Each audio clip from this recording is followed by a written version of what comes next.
नमस्कार मित्रों, मैं आज फिर से एक वीडियो लेकर के आया हूँ आप लोगों के लिए। ये वीडियो का जो है डिस्क्रिप्शन मैं आपको बताता हूँ अभी।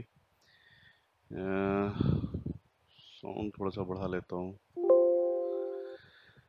इसको मैं कहता हूँ ranging into the gain, how to range into the gain and then get the result out of it. Okay.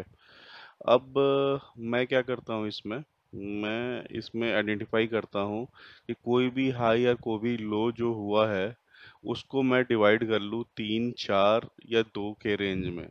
3 के रेंज में डिवाइड करूँगा तो 33 का रेंज डिवाइड होगा, अदरवाइज 25 का रेंज डिवाइड होगा और या फिर 50-50 का रेंज डिवाइड होगा। अब वो रेंज जो है ना फ्यूचर में भी रिपीट होते हैं। ठीक है, रेंज इसको रेंज ट्रेडिंग कहते हैं विद द ज्ञान।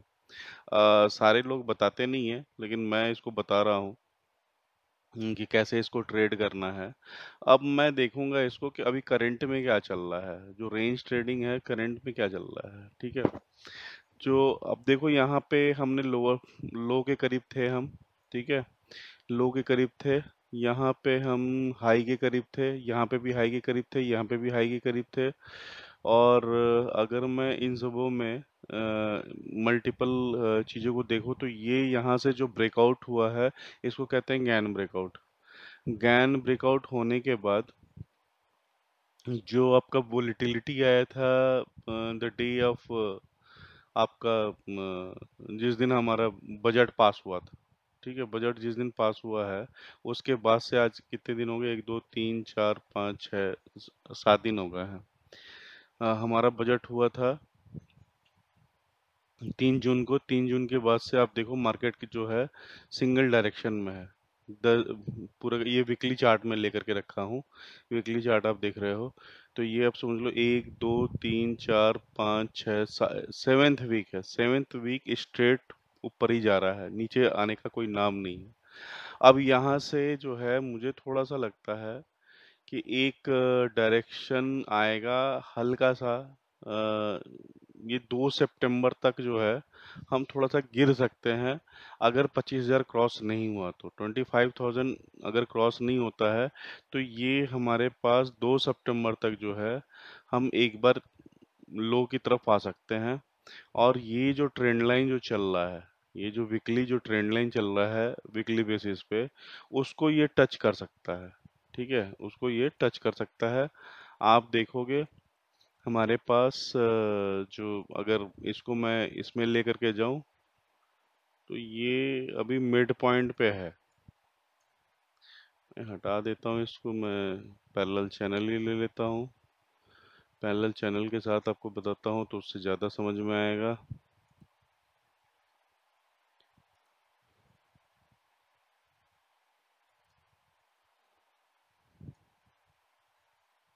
ये देखो,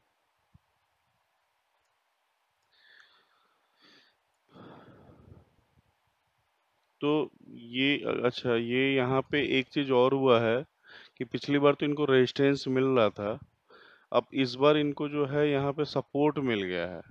सपोर्ट मिल गया है, अब यहाँ पे ये हो सकता है कि अगर ये सपोर्ट को तोड़ता है तो ये इम्पोर्टेंट है कि 24,300 टूटेगा या नहीं टूटेगा। अगर 24,300 टूटता है तब तो हम नीचे की तरफ आएंगे 21,596 के आसपास।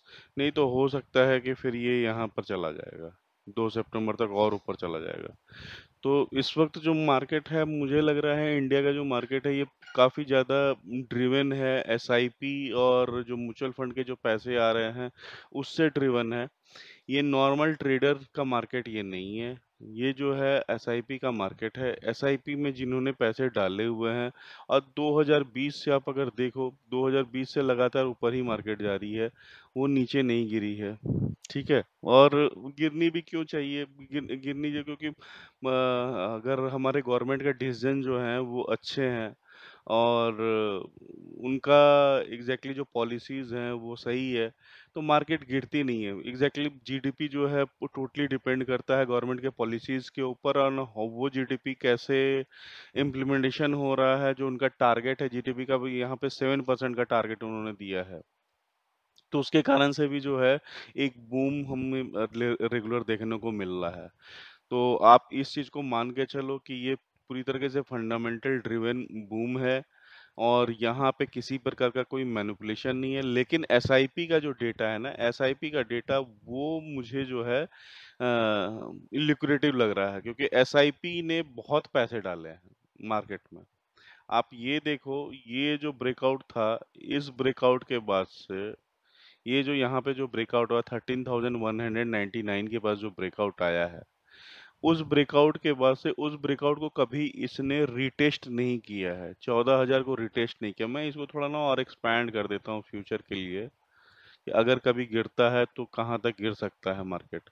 लेकिन वो गिरना मुश्किल है, गिरना मुश्किल है क्योंकि एक नए लीग में चला गया है मार्केट।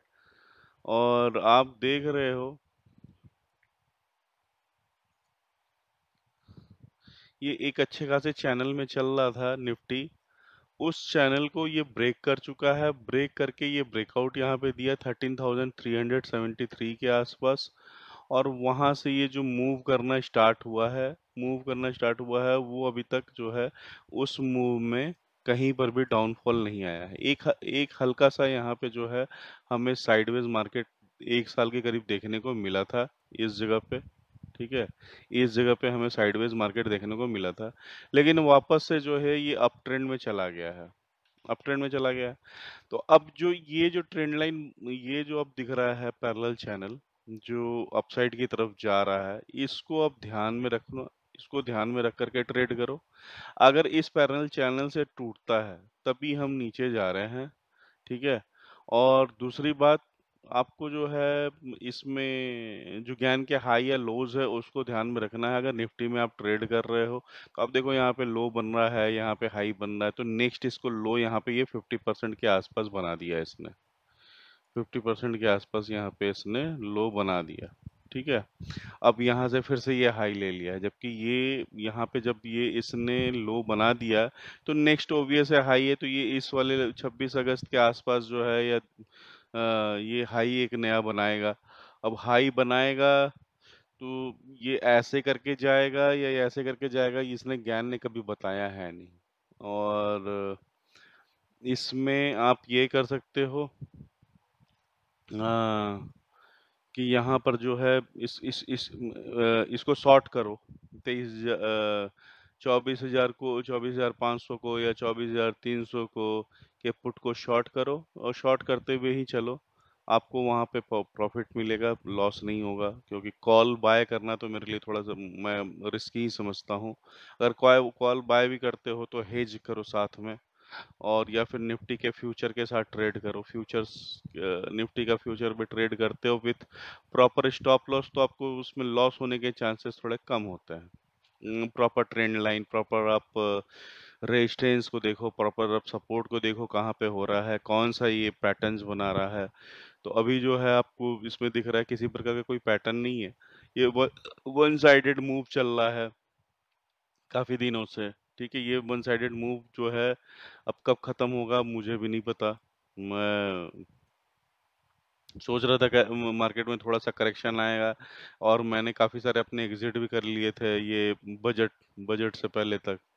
लेकिन जैसे ही बजट स्टार्ट हुआ था तो मैंने उसके पहले ही अपने काफी सारे होल्डिंग्स एग्जिट कर लिया। मैंने लगभग 2 लाख 2.5 लाख रुपए का, मैं 5 लाख का ही पोर्टफोलियो था, 5 साढ़े 5 लाख में मुझे 2 लाख रुपए का प्रॉफिट आ रहा था, तो मैंने वो बुक कर लिया था। और लगभग मैंने 65-70% के प्रॉफिट एक और अकाउंट में बनाए थे, वो भी मैंने बुक कर लिया था। अब फिर मैं सोच रहा था थोड़ा वेट करता हूँ, मार्केट को देखता हूँ किस डायरेक्शन में जाता है, उसके हिसाब से ट्रेड करूंगा।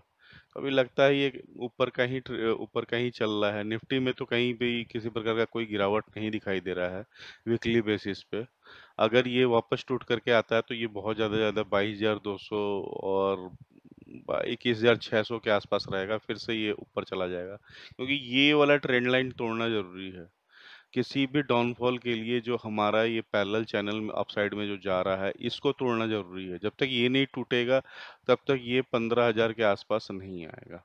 ठीक है, और 15,000 आएगा भी कैसे, क्योंकि मार्केट में मोदी जी का और निर्मला सीतारमन के जो पॉलिसीज हैं वो काफी लिबरल और क्या कहते हैं इकोनॉमिकल पॉलिसीज हैं, जो आप ही काफी आगे लेकर के जा रही है मार्केट को। ठीक है। और एनालिसिस में मैं देख रहा हूँ अशोक लेलैंड, एक स्टॉक के एनालिसिस में आपको देता हूँ। स्टॉक एनालिसिस में आप देखो, बहुत अच्छा खासा एक मूव यहाँ से वापस इसने अशोक लेलैंड ने दे दिया है। और यहाँ पे मेरे को एक ब्रेकआउट भी दिख रहा है अशोक लेलैंड में। तो ये अशोक लेलैंड काफ़ी सारा जो है ये डाउन ट्रेंड में रहने वाला स्टॉक था, ये कभी बढ़ता नहीं था। अब अचानक से ही इसने जो है ये टाटा मोटर को देख के शायद मुझे लग रहा है ये बढ़ना स्टार्ट हुआ है। ये कभी बढ़ता नहीं था ये स्टॉक्स, मैं इसको ज़्यादा ट्रेड नहीं करता था। मैं कभी ट्रेडिंग के पर्पज़ से मैं इसको नहीं, हाँ, इसको पोर्टफ़ोलियो में रखा था एक बार मैंने, उसमें 20-25% 30% कमाए थे और फिर उसके बाद मैंने क्लोज़ कर दिया था। मैंने कभी इसको लिया नहीं सीरियसली कि हाँ, ये कभी बढ़ेगा। लेकिन अब जो मुझे दिख रहा है ये जो इसका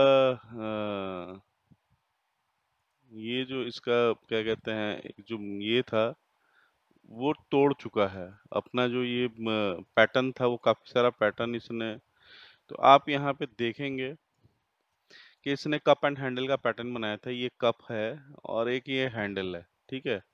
कप हैंडल का पैटर्न बनाया, ब्रेकआउट हुआ, ब्रेकआउट को रिटेस्ट भी किया, रिटेस्ट होने के बाद अब ये ऊपर की तरफ जा रहा है।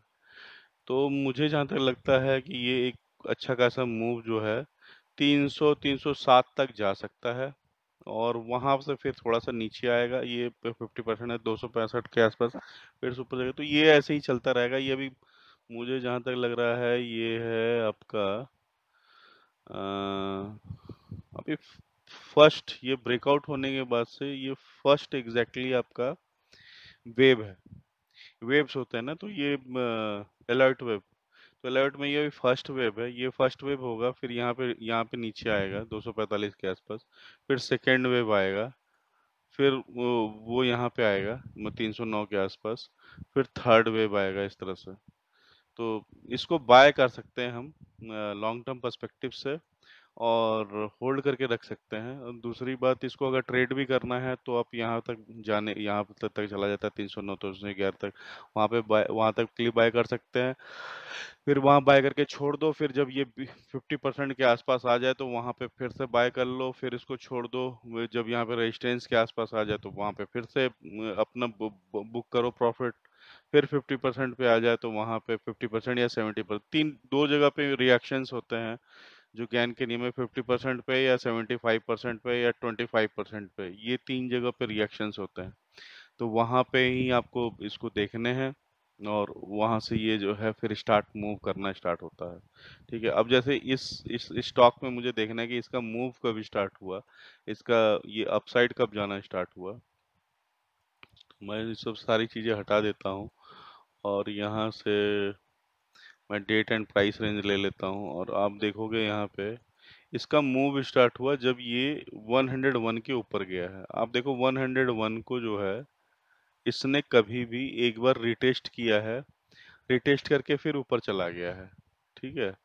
तो ये जो मूव है ना, इस मूव का 50% का जो एरिया है जब क्रॉस कर जाता है, जो लास्ट स्विंग होते हैं उसको जब क्रॉस कर जाता है तो फिर वो स्टॉक्स बुलिश हो जाते हैं। तो मैं इस तरह से उसको बुलिशनेस उसका देखता हूँ। तो ये 50% इस एरिया इसने क्रॉस किया, ऊपर गया, फिर अच्छा ये इसने रिटेस्ट किया इसको, इस वाले एरिया को, फिर ये ऊपर चला गया, तो इसका मतलब ये बुलिश स्टॉक है। ठीक है। और आप इसको खरीद के रख सकते हैं अशोक लेलैंड को। और ये टाटा मोटर का ही एक भाई मुझे लग रहा है जो ये लॉन्ग टर्म में अच्छा खासा ऊपर जा सकता है। अब मैं देखूंगा कि ये वाला फॉल जो आया है, ये वाला फॉल कितने परसेंट तक, आप देखोगे तो 75% तक का ही फॉल होगा, उससे ऊपर का नहीं होगा। दिखाऊं, ये देखो, देखो ऑलमोस्ट इसमें जो है 75 50 रुपए तक ये गिरा है, 36 रुपए तक। ठीक है। तो इसका भी ये वाला एरिया जो है ये यहाँ तक गिरा है। ठीक है। तो कितना हो गया, ये 50% ये हो गया, इस 50% का ये वाला परसेंट हो गया 75%। ठीक, 75% तक ये फॉल हुआ है, 75% तक फॉल हुआ और फिर यहाँ से रिट्रेस कर गया, ये ऊपर ऊपर चला गया। तो किसी भी मूव में जो है 75% तक का फॉल आता है। इसको मैं अगर यहाँ से ले लूँ तो I think it will be the better one.